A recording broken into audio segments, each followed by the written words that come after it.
Chez Érigère, nos gardiens créent chaque jour du lien avec les résidents. Nous sommes partis à leur rencontre. Ah, c'est ma deuxième famille. C'est comme ma deuxième famille, c'est sûr. Si on n'aime pas l'humain en faisant ce métier, je pense qu'on ne peut pas le faire.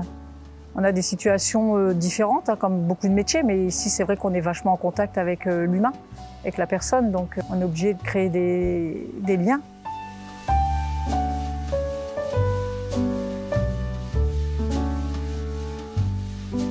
Contrairement à ce que certaines personnes peuvent penser, c'est pas un choix par défaut. C'est plus un choix personnel et surtout par conviction. Pour moi, il faut beaucoup plus de disponibilité, être à l'écoute de ses résidents parce qu'il faut savoir écouter. Et par-dessus tout, il faut aimer d'abord ce qu'on fait. Et quand on aime ce qu'on fait, je pense que ça facilite déjà les choses.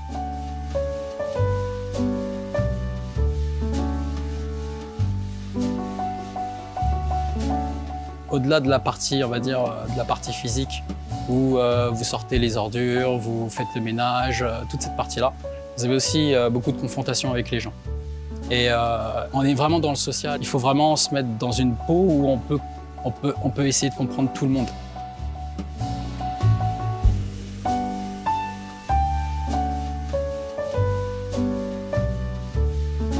Les qualités pour être gardien, c'est l'écoute des locataires, le respect. Donc dans les situations difficiles, j'essaye de garder mon calme, de voir ce qu'on peut faire et après j'appelle mon responsable s'il n'y a pas une solution et après je fais une sollicitation pour faire venir une intervention rapide.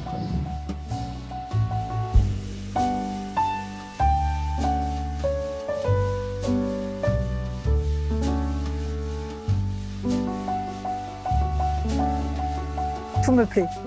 Les imprévus, les gens, surtout les gens, bien sûr. C'est assez vaste. Il y a plein de choses à faire dans le métier de gardien. C'est jamais pareil. Ce qui me rend fière dans mon métier, c'est le retour de mes locataires. Ça me rend très, très fière. Très, très fière. De savoir qu'ils sont reconnaissants de ce que je fais pour eux. Et moi aussi, je suis reconnaissante de ce qu'ils font pour moi, parce que ça va dans les deux sens.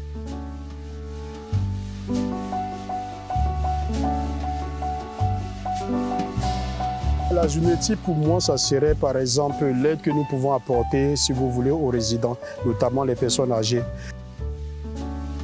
C'est quelque chose que j'aime bien quand vous allez par exemple voir un locataire et que vous arrivez à retirer, à arracher un sourire et qu'on vous dit par exemple merci.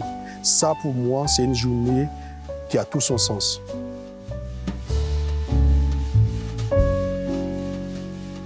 Ma porte, elle est toujours ouverte. Si quelqu'un veut venir discuter avec moi, il y aura toujours une discussion. Je suis toujours ouvert à la discussion.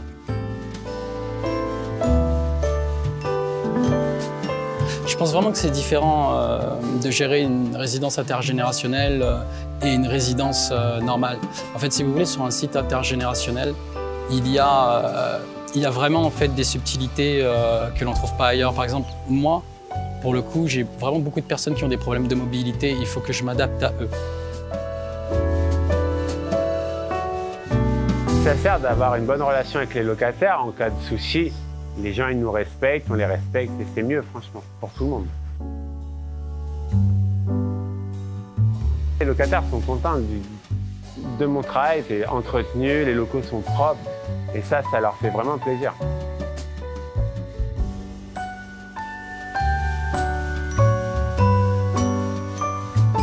Si j'ai un conseil à donner pour les gardiens, soyez présents pour vos locataires et donnez ce que vous avez à donner parce que si vous donnez, vous recevez.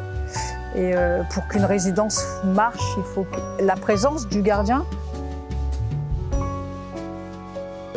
Tous les jours, moi je suis content parce que je sais que j'ai mon temps pour faire mon sport, j'ai mon temps pour ma vie privée et j'ai mon temps à Érigère et c'est top en vrai.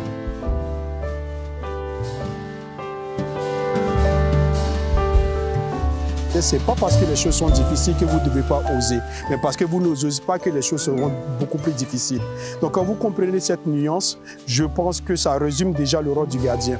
On a des journées difficiles, mais si on laisse traîner les choses, demain sera encore plus grave.